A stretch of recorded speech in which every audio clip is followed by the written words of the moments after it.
Assalamualaikum warahmatullahi wabarakatuh.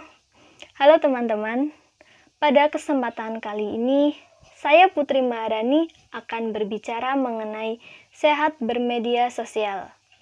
Seperti mengapa kita harus bermedia sosial dengan sehat, apa dampak yang terjadi jika kita tidak sehat dalam bermedia sosial, dan bagaimana pula solusinya kita bisa sehat dalam menggunakan media sosial. Langsung saja ya, berbicara mengenai sehat bermedia sosial. Bermedia sosial itu adalah salah satu bentuk gerakan literasi media. Nah, apa itu literasi media? Literasi media merupakan istilah untuk menyebut berbagai aktivitas terkait dengan sikap kritis terhadap media. Sementara sehat bermedia itu sendiri adalah kita mengerti, kita memahami, serta kita menggunakan media sosial. Contohnya media sosial itu ada Instagram, Facebook, YouTube, Twitter, dan masih banyak lagi ya media sosial yang lainnya. Nah, media sosial tersebut diisi dengan hal-hal yang positif dan bermanfaat, dan juga sebagai tempat penyebaran informasi untuk kebutuhan masyarakat yang akurat dan telah teruji kebenarannya. Kita perlu bermedia yang sehat karena banyaknya dampak yang negatif yang ditimbulkan karena kurangnya kecerdasan masyarakat dalam menggunakan media sosial itu sendiri.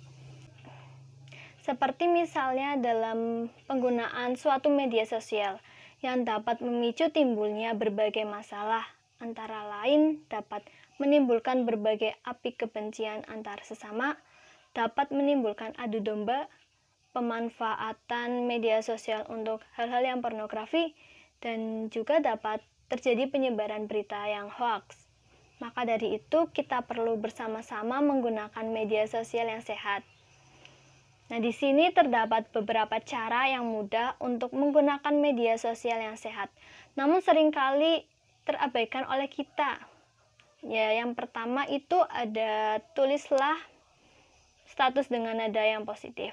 Maksudnya itu tulisan tersebut dapat bermanfaat dan tidak akan menyinggung ke pihak manapun. Lalu yang kedua, kenali teman di akun media sosial. Pastikan kita telah mengenal dan kita telah mengerti ya dengan baik teman-teman yang ada di media sosial untuk mencegah terjadinya penipuan dan hal-hal negatif yang lainnya. Kemudian yang ketiga, cek sebelum upload. Sebaiknya kita mengecek kembali postingan gambar maupun video yang akan diupload. Kita berpikir gitu, apakah gambar video ini tuh pantas atau tidak untuk diupload dan menyinggung seseorang atau tidak, dan terlebih lagi tidak berisi dengan konten yang sensitif yang dapat mempengaruhi banyak orang. Kemudian selanjutnya, cek informasi sebelum share.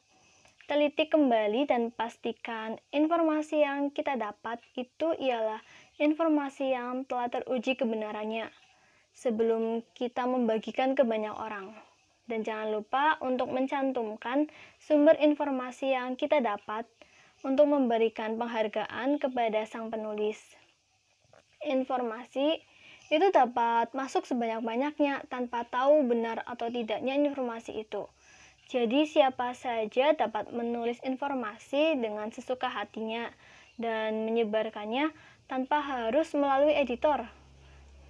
Maka dari mulai kita lah, hal itu tidak akan terjadi apabila kita menggunakan media sosial dengan benar dan kita tidak akan ikut menciptakan berita yang hoax. Malah kita seharusnya ikut memilah informasi yang kita dapat, jangan ditelan mentah-mentah informasi tersebut.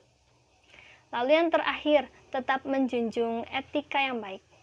Meskipun kita tidak berdekatan, namun etika tetap harus dijaga. Etika tetap nomor satu. Sebab di media sosial, siapapun dapat melihat dan bertanggung jawab sepenuhnya isi dari tulisan tersebut. Maka, kita sebagai masyarakat yang ikut menggunakan media sosial, marilah kita gunakan media sosial untuk hal-hal yang positif sesuai dengan kebutuhan kita masing-masing.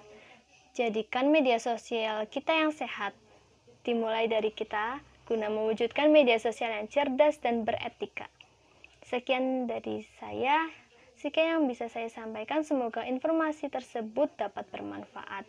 Dari saya mohon maaf bila ada banyak kesalahan. Wassalamualaikum warahmatullahi wabarakatuh.